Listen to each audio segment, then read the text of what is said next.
All right, ladies and gentlemen, and welcome to the future of the wastewater and water industry and the careers you didn't know about. This is take two, and you're never going to hear take one. And ladies and gentlemen, we have Mr. Colin Chung, who is the chair of the International Council for AWWA, and he came all the way from the left coast. So, Colin, thanks so much for coming and for speaking and coming to our Connecticut section conference. Oh, absolutely. Thanks for having me here. So it is quite an honor. And again, I got a chance to hook up with Melissa, our past president. So it was great. And so tell us about your storied career in the water industry. What's your day job like? Well, in the day job, I mean, as you know, AWWA is formulated with a lot of volunteers, and so we do have to live and get paid. So Absolutely. So in my day job, I run a asset management solutions company. Okay. So I develop a cloud-based software for asset management work for water, wastewater, as well as municipality to help them actively understand what their future needs are going to be and be proactive in managing and also preparing for the future capital replacement of their assets. Right. Now, how did you find your way to AWWA? I feel like AWWA found me. Okay. And, I always kind of utilize this story where, maybe I was always destined to be around water, and I didn't know.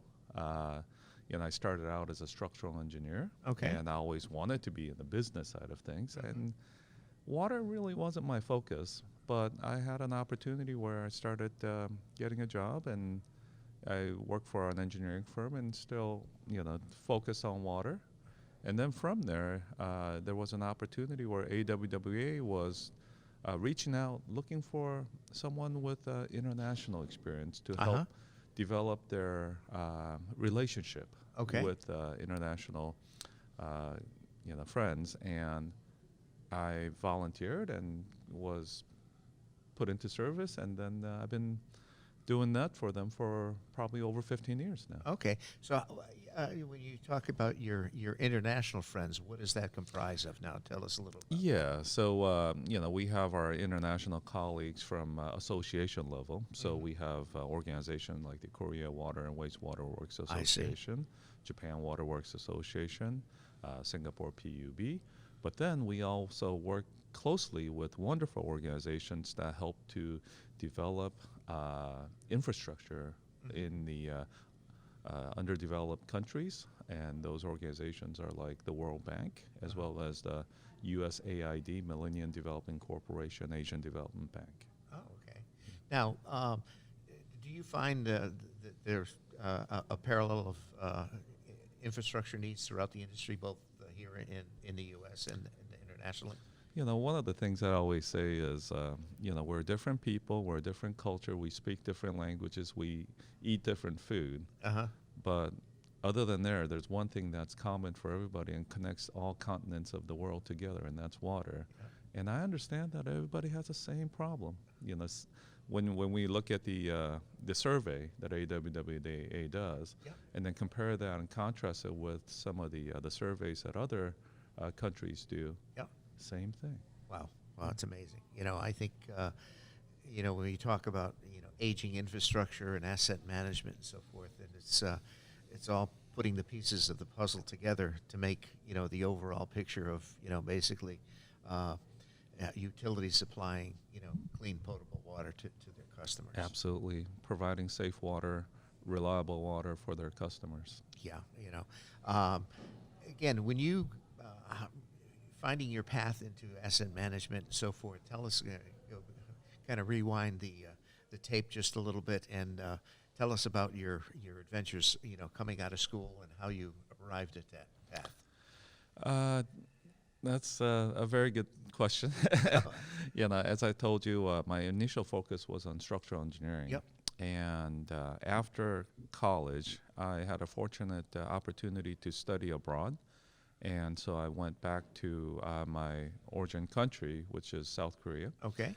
and I was pursuing my master's degree there. Okay. And during that time, South Korea had run into a lot of tragedies where they were failing infrastructure. So there was a huge bridge collapse that killed, unfortunately, many people.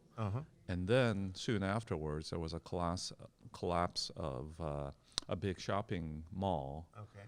And it took away hundreds of lives. Oh my gosh. And that kind of sparked the whole need for a condition assessment. Sure. Because as a country was developing very rapidly, I'm sure there were some poor practices in construction, and I'm sure there were some issues along the way that contributed to these failures. But more importantly, it's not about investigating what's been done 30 years ago or 20 years ago, but more about how do we prevent what the future failures. So the school that I was involved with then, because we're structural engineers, put us through a lot of practical bridge assessment projects. So in many cases, we'd be spending days in a box girder bridge, only coming out for lunch and dinner or to go to sleep, and then putting all these sensors and then doing the static and dynamic testing along the way. Which when you're young, that you like being outside, so it's kind of fascinating. But what I didn't know is what that leads to in the future, right? So to me, at that particular time, it was just a task and a job that I needed to do, collect the data, and then based on that, here are the maintenance things that needs to be done. These are the recommendation. Please go fix it. Yes. That was it. Okay. It was a snapshot point in time, and that was it. Yeah. But I realized afterwards that as part of asset management, how do we prevent what's coming in the future and be prepared for that? I mean, I see that to be one of the biggest component of asset management. So that instead of just taking that data and fixing it and putting it away, how do we utilize that data to make a predictive model so that we anticipate when the future failure might occur and how it might happen, so that we could be ahead of the curve and not behind the curve. So in the water industry, as not only in the water industry, it's in the whole infrastructure industry. Sure. As an engineers, we've always been taught to develop, construct, engineer, build things. Yeah. We weren't taught to manage things. So that's another component. and the engineers actually developed the whole concept of net present value, because we're pretty good with math, right? Yeah. The MBA guys stole that, and they're making the big bucks, and then we're not utilizing that. And what I'm trying to do, joking aside, is develop a platform where engineers are now utilizing scientific data to actively understand what's going on, characterize that, and how the assets are actually decaying over time, and then predict when we might anticipate when those assets might need to be replaced, rehabilitated, and fail. And it encompasses a huge group of people. It's not about one, because you have the maintenance. We need to get those information from the maintenance guys. Those are the guys that know the assets better than anyone else. Sure. That information needs to come and then give the engineers an anticipation of when they need to develop a CIP project to make sure that they could fix that or they could replace it before it goes into failure, right? Right. Then that information has to go to finance to ensure that they have the budget necessary to do the work. Get it done. That finance budget needs to go to the council or the general manager or the board to help them understand. The stamp.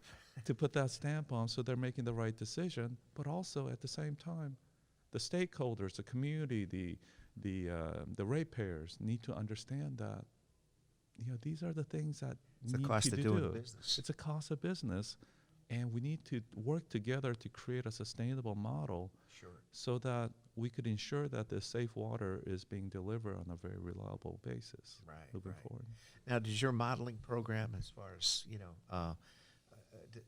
do you have to interject the new technology improvements that come down the pike as far as in construction practices and all of that? And how does that fit into? More so than a construction process, what our system does is it's called Iris, and it connects with the existing system. So we're not there to try to say, hey, you need a brand new system and replace everything. Right. What we're trying to do is utilize the existing information that's available and then put some smarts in top of it that these other systems are not capable or not designed to do, and then collaboratively work together. The success of asset management is in the collaboration aspects of it. So, utilizing technology, now we're able to bring data in from CMMS, bring data in from GIS, bring data in from SCADA, bring information in from, your ERP system for finance, and then put it all together and perform analytical, predictive models or different analytics of it, and then utilize that information and put it out in front of the decision makers so that they can make the best decisions possible. Well, they say knowledge is power, But it is always people that should make the decision. Exactly, and it gives them the best tools to make that decision. The systems are tools. They're not the decision makers. Exactly. Yeah. Unfortunately, it's... people start forgetting that. Touche, yes, because a lot of times the bottom line is lands in a financial realm, and unfortunately that gets sidetracked a little bit. Absolutely. Yeah. So anyway, going back to your role in AWWA, as you know, this podcast is basically geared for hopefully making younger college students, high school students aware that of the careers that are available in our industry and so Absolutely. forth. So what words of wisdom, not only from an international standpoint, but also from a local standpoint, would you give? The whole, one of the biggest challenge that we're facing in America, as well as in international, especially in the developed country side of things, is we're lacking future resources. Yes. I think AWWA has a statistic that says average age of water professionals and practitioners are like around 50 or a little above, even more 50. Yes.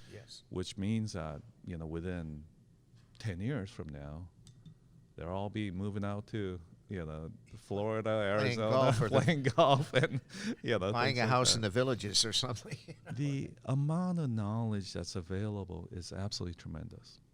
The 40, 50 years of experience like yourself, that you've been doing an excellent job of operating and managing these infrastructure systems. Unfortunately, that's a lot of that is in your head. It's a knowledge base. And back then, technology wasn't available, or the practice wasn't there to utilize information and really bring that knowledge into a data and then utilize, and then have a source of that data be available for other people to capture on. Sure.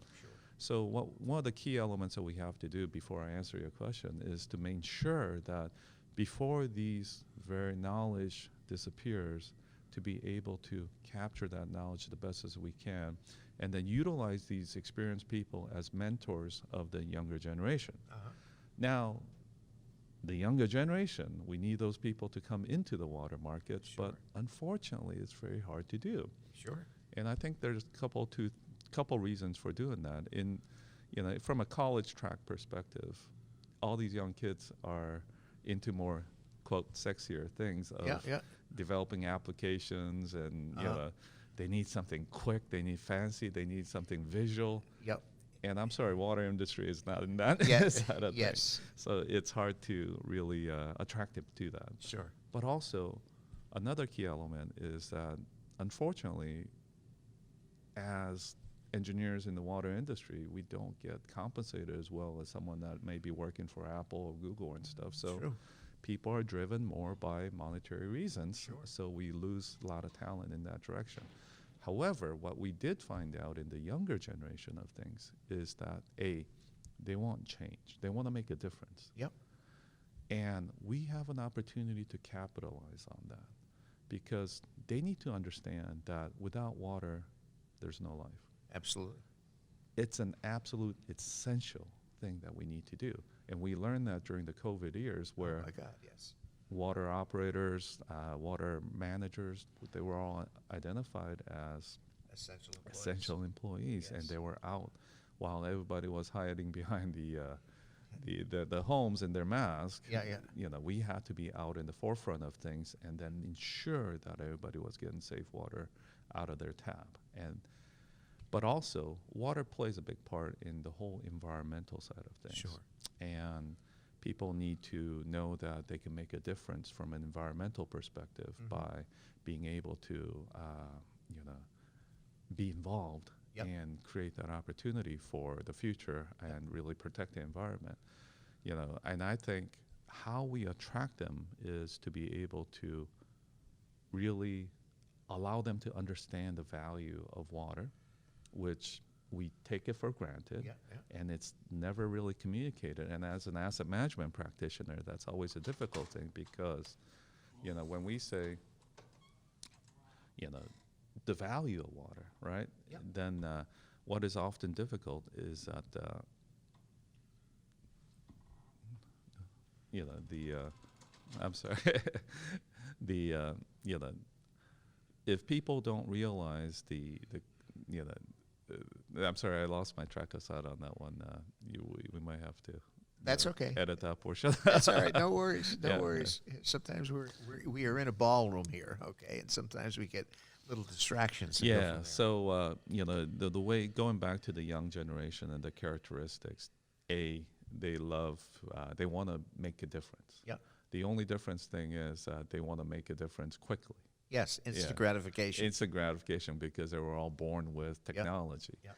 So as myself, you know, what I'm trying to do is start evolving technology so that people could start getting more involved in the water side of things, utilize technology to help better manage the water infrastructure, but also to help promote, you know, more sustainable solutions in the future. Another key element that the younger generation are very interested, and that's on my AWWA side, is that the world, right? They want to change the world. They don't want to change the town, right? So, or themselves. So, you know, we have great success in working with young professionals and attracting them in the International Council. Okay. Because now we get to listen to what other people in the world is facing, but also working together to help educate, to help train, and help provide solutions that could benefit, you know, people in Africa, could benefit people in India. Sure. And it's hard to believe in the year 2022 that there's still places where people have to walk miles a day And carry water. and carry 2 buckets of water for their family to survive. And we have so much availability of technology, and we have so much, you know, materials and knowledge that we could work together to help alleviate that, so that, you know, I think they deserve to live in a more comfortable state. Oh, absolutely. You know, I think, you know, one of the points that Melissa made when she did her podcast was we have to tell our story more. We have to tell our story more. You know, I think, Absolutely. you know, to educate people, and, you know, again, knowledge is power, and it's something that water is the necessities, especially as we go forward, as you know, especially, and I'm sure you see it on an international level as well, that climate change is playing a big role in, you know, how we move forward and you know, managing our resources and assets. And go from there. Absolutely, because you know, climate change is making a big difference. You know, where I am in California. Yes. Where we're constantly faced with water shortages. Yep. So, you know, in the area of lack of water, how do we get more water? Yeah. You know, but also at the same time, how do we pay for them? Yeah. At the same time, It's a double-edged sword.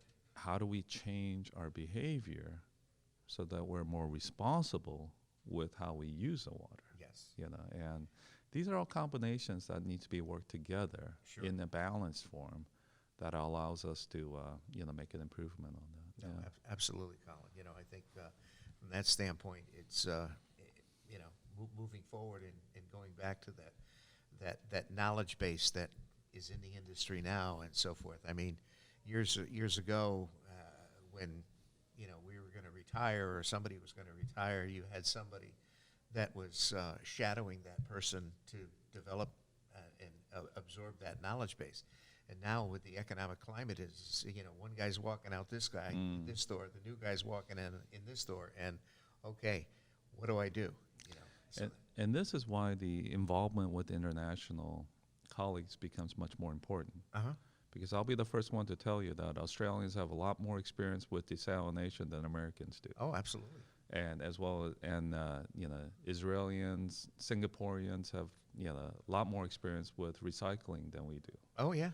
And we need to tap on what they know. Yeah. So that we could learn from it, so we don't have to reinvent the wheel as well. Exactly. But then again, there's so much information and knowledge that we have in America that people could benefit from overseas as well. And that's what International Council is doing, is trying to allow that bridge to be constructed and also allow that knowledge sharing to be transferred from one side of the bridge to another, utilizing various different organizations and mechanisms along the way. Great. Anyway, Colin, thanks so much for taking time to give us your perspective on an international. And ladies and gentlemen, we have Mr. Colin Chung in the house, who is the chair of the International Committee for AWWA, and came all the way from the left coast. From Newport to Newport. Exactly, and so forth. So, Colin, thanks so much. And ladies and gentlemen, that is the future of the water and wastewater industry and the careers you didn't know about and the people that make it all happen. And Colin is one of those big players that makes it all happen. So I'm your host, Dave Kosminski. Stay tuned. We're going to have more interviews live here from Newport, Rhode Island, and stay tuned. So thanks so much. Thank you.